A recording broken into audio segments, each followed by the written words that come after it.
The Prime Minister is making no apologies for branding a heckler at a recent rally a racist. Justin Trudeau was asked today about last Thursday's incident in Quebec, and our Evan Dyer joins us from Ottawa with the details. And so, Evan, let's start with a controversy over Trudeau's comments. How did it all start? Right. Well, this began when Justin Trudeau was giving a talk. Actually, his topic was the child benefit, but he was in Saint-Brevois, Quebec, which is not very far from Lacolle, Hemmingford area, where all of the border crossers have been walking up Roxham Road. And a middle-aged Quebec woman began to heckle him from the crowd. She was asking him specifically, what about the $146 million, which is the money the government of Quebec is claiming that Ottawa owes it for handling this influx of refugee claimants. So what about that money for the Québécois?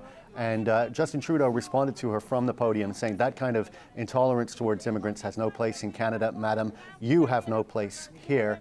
And there was a further exchange after he came down from the podium and she approached him in the crowd. Let's watch that part of the exchange. Here we go. Si Trudeau, êtes-vous tolérant avec les Québécois de souche? Êtes-vous tolérant avec les Québécois de souche?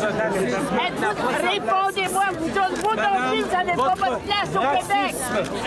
Avez-vous compris? Vous n'avez pas votre place au Québec. Je suis fier Québécois, madame. Je suis fier Québécois. So there we are. So the Prime Minister again repeating his comments about her intolerance having no place in Quebec. She was then actually slightly manhandled by an RCMP officer who took her by the arm and held onto her arm for quite a while she insisted that he let go of it, saying that she was simply asking questions. She hadn't threatened anybody. Indeed, her tone, was loud, but sort of within certain limits of respect. She called him Mr. Trudeau and did seem to confine herself to questions, pointed questions, certainly. She then basically walked off and the police let her go. But there are still some questions being asked about it today, about whether he responded in an appropriate way to that particular. Yeah, it was interesting. It was interesting when she kept saying Québécois de souche in English. That's sort of old stock Quebecer, or if you want, white Quebecer. I mean, that's how it's generally understood, definitely. Yeah. So if this happened several days ago, why is this grabbing headlines now?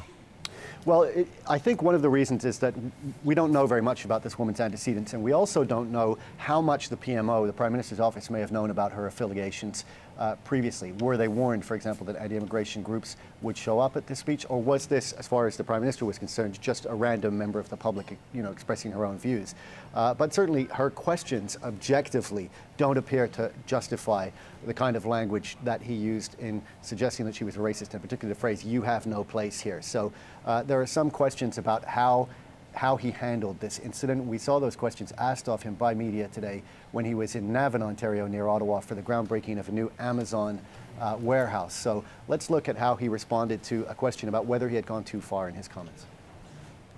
There are people who are trying to feed fears and intolerance for a broad range of reasons. And I will remain positive and remain pulling people together, pulling communities together right across this country. But I will also be very clear when people are trying to push politics of fear and indeed intolerance. That's something that Canadians expect of me. That's something that I will always do. So we are trying to find out a little bit more about this woman's affiliation. She clearly was part of a group, including one person who was filming her, and also to try to find out how much the PMO may have known about those affiliations, whatever they were. Interesting. All right, Evan, thank you. The CBC's Evan Dyer in Ottawa.